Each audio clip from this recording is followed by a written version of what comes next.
ఈ రోజే డౌన్లోడ్ చేయండి. మీ ఫేవరెట్ షోస్ చూడండి. వీడేంటి డైరెక్ట్గా అన్నయ్యని అడుగుతున్నాడు? మూడో కంటికి తెలియదన్నాడు. నాన్నని కొట్టింది నేను, నా పేరు వస్తుందా?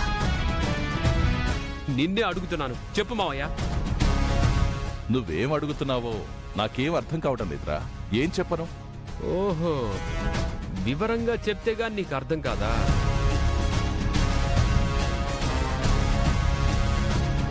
బయట పడవన్నమాట. రామచంద్రయ్య గారు అంటే చామంతి వాళ్ళ నాన్నగారు. ఆయన్ని పెరోల్ మీద ఈ ఒక్క రోజుకి బయటికి తీసుకొచ్చాను. మీరున్న వెంకటేశ్వర స్వామి గుడిలోనే ఆయన ఉన్నారు. అక్కడే కిడ్నాప్ అయ్యారు. ప్రేమ్, అసలు నువ్వేమంటున్నావురా? అవునన్న, మావయ్య ఇచ్చేశాడు.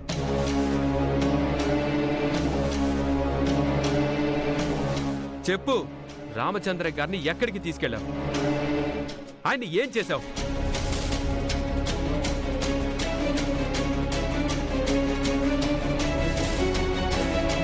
ప్రేమ్, మావయ్యతో మాట్లాడే మాట్లావి. రామచంద్రయ్యని కిడ్నాప్ చేయాల్సిన అవసరం తనకేంట్రా? అది ఆయన కదమ్మా చెప్పాలి. నోర్మోయ్. రమా,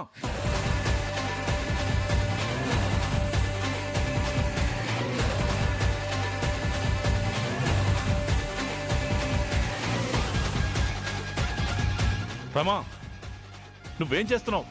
మరి వాడు అన్నన్ని నిందలు మా అన్నయ్య మీద వేస్తూ ఉంటే ఇంకో 4 వెయ్యరా అని చెప్పనా? అమ్మా, నువ్వు కొట్టినంత మాత్రాన నిజాన్ని తెలుసుకోకుండా మానను. నేను వేస్తుంది నింద కాదు, నిజం. అది కాదు ప్రేమ్, నిజం అనడానికి సాక్ష్యం ఉండాలి కదా. వీళ్ళ నాన్న కనబడడం లేదని ఈ చామంతి నీ దగ్గర ఏడ్చేసి అమాయకుడైన బాబాయ్ గారి మీద నిందలు వేసేస్తే ఇక్కడ ఎవరు నమ్మరు కదా. సాక్ష్యాలు లేకుండా ఒకరిని అనను రోజమ్మ గారు. కిడ్నాప్ అయింది మా నాన్న. మా నాన్న విషయంలో నేను అబద్ధాలు చెప్పను. నువ్వుండవే, ఏదో ఒకటి ఇంటి మీదకి తెస్తావు, ప్రశాంతంగా ఉంచవు. శుభమాని ప్రవచనాలు చెప్పించొచ్చాం. అక్కడే ఉన్నాను అంటోందిగా, కుళ్ళుకుని ఏడ్చుంటుంది. ఆ డ్రామానే ఇది.